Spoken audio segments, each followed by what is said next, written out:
দর্শক আমন্ত্রণ দীপ্ত সংবাদে আপনাদের সঙ্গে এই মুহূর্তে রয়েছে আমি রুবায়েত হাসান। দর্শক এই মুহূর্তে পুরান ঢাকার পোস্তায় রয়েছেন সহকর্মী নূর আলম। তার কাছ থেকে জানবো ঈদের দ্বিতীয় দিনের চামড়া সংগ্রহের সবশেষ তথ্য। নূর আলম, পোস্তার আড়তগুলোতে কি নির্ধারিত দামেই চামড়া সংগ্রহ করা হচ্ছে কিনা আজ, আর কি বলছেন ব্যবসায়ীরা?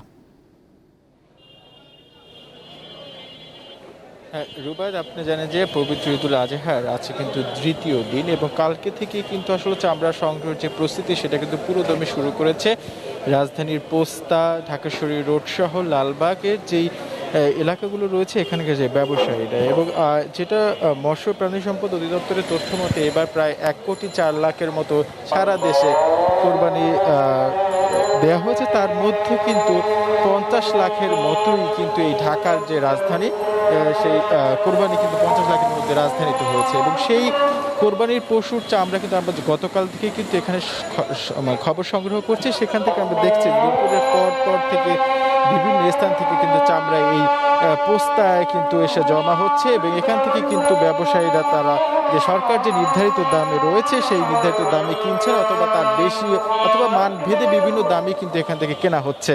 তবে দেখতে আমরা গতকালকে যেটা দেখেছি যে সন্ধ্যার পর থেকে কিন্তু এই চামড়ার যে বেচা কেনা কিন্তু জমজমাট হয়ে ওঠে এবং আজকে দ্বিতীয় দিন, আজকেও কিন্তু রাজধানীতে বিভিন্ন জায়গায় কিন্তু কোরবানি দেওয়া হয়েছে। তার অন্যতম কারণ হচ্ছে যে দক্ষ যে কসাই সেটা না পাওয়ার কারণে, যেহেতু কোরবানি আসলে কিন্তু একটা কসাইয়ের সংকট থাকে, সেই ক্ষেত্রে কিন্তু আজকেও বিভিন্ন জায়গায় যেই কোরবানি দেওয়া সেই চামড়াগুলো কিন্তু এখন এই পোস্তায় আসছে এবং এখনও কিন্তু তারা কিনছেন এবং সাথে সাথে চামড়া কেনার পর আপনি যেটা দেখতেই পাচ্ছেন এখান থেকে নিয়ে যায় তার নির্দিষ্ট স্থানে রাখছে এবং সেখান থেকে কিন্তু আসলে লবণ যাতে যে পরবর্তী যে প্রক্রিয়া সেই প্রক্রিয়া কিন্তু এখান থেকে তারা করছেন। রুবায়েত, এই ছিল পোস্তা থেকে চামড়া সংগ্রহের সর্বশেষ খবর। রুবায়েত। নূর আলম যোগ দিয়েছিলেন রাজধানীর পোস্তা থেকে। এবারে ঈদুল আজহায় সারা দেশে পশু কোরবানি হয়েছে 1,04,08,918টি, যা গত বছরের তুলনায় 3,67,106টি বেশি। মঙ্গলবার মৎস্য প্রাণী সম্পদ মন্ত্রণালয়ের সংবাদ বিজ্ঞপ্তিতে এমন তথ্য জানানো হয়েছে। গত বছর সারা দেশে 1,41,812টি পশু কোরবানি করা হয়েছিল। এবার ঢাকা বিভাগে সবচেয়ে বেশি পশু কোরবানি হয়েছে আর সবচেয়ে কম ময়মনসিংহ বিভাগে। এবছর দেশে কোরবানিযোগ্য পশুর সংখ্যা ছিল 1,29,80,367টি।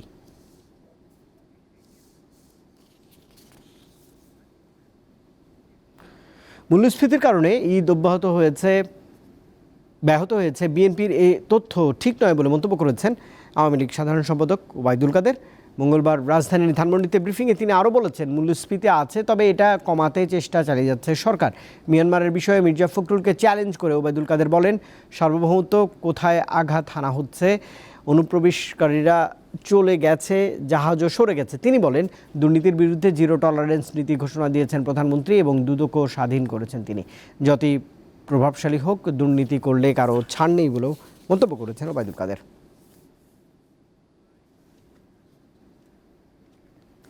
সুনামগঞ্জ ও সিলেটের বন্যা পরিস্থিতির আরও অবনতি হয়েছে। সুরমা নদীর পানি বিপদসীমার 48 সেন্টিমিটার উপর দিয়ে প্রবাহিত হচ্ছে। পানিতে তলিয়ে গেছে সুনামগঞ্জ শহরের অসংখ্য ঘরবাড়ি। হঠাৎই পানিবন্দী হওয়ায় দিশেহারা হয়ে পড়েছেন শহরবাসী।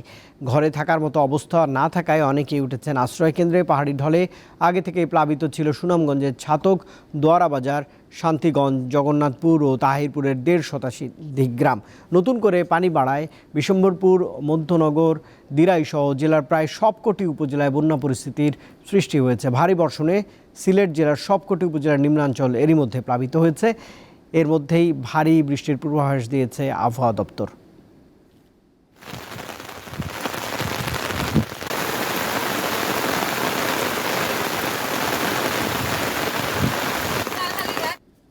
দেশের বাইরের খবর জানাচ্ছে, ইতালির দক্ষিণ উপকূলে দুটি নৌকা ডুবে অন্তত 11 জনের মৃত্যু হয়েছে। এছাড়া 26 শিশুসহ নিখোঁজ রয়েছে আরও 64 জন। এই ঘটনায় সোমবার 51 জনকে জীবিত উদ্ধার করেছে প্রশাসন। লিবিয়া উপকূল থেকে ছাড়া নৌকায় বাংলাদেশ, পাকিস্তান, সিরিয়া ও মিশরের নাগরিক ছিল। তবে নৌকায় ঠিক কতজন যাত্রী ছিল তা এখন পর্যন্ত জানা যায়নি। রেস্কিউ শিপের পক্ষ থেকে বলা হচ্ছে, ডুবতে থাকা একটি কাঠের নৌকা থেকে 51 জনকে উদ্ধার করা সম্ভব হয়।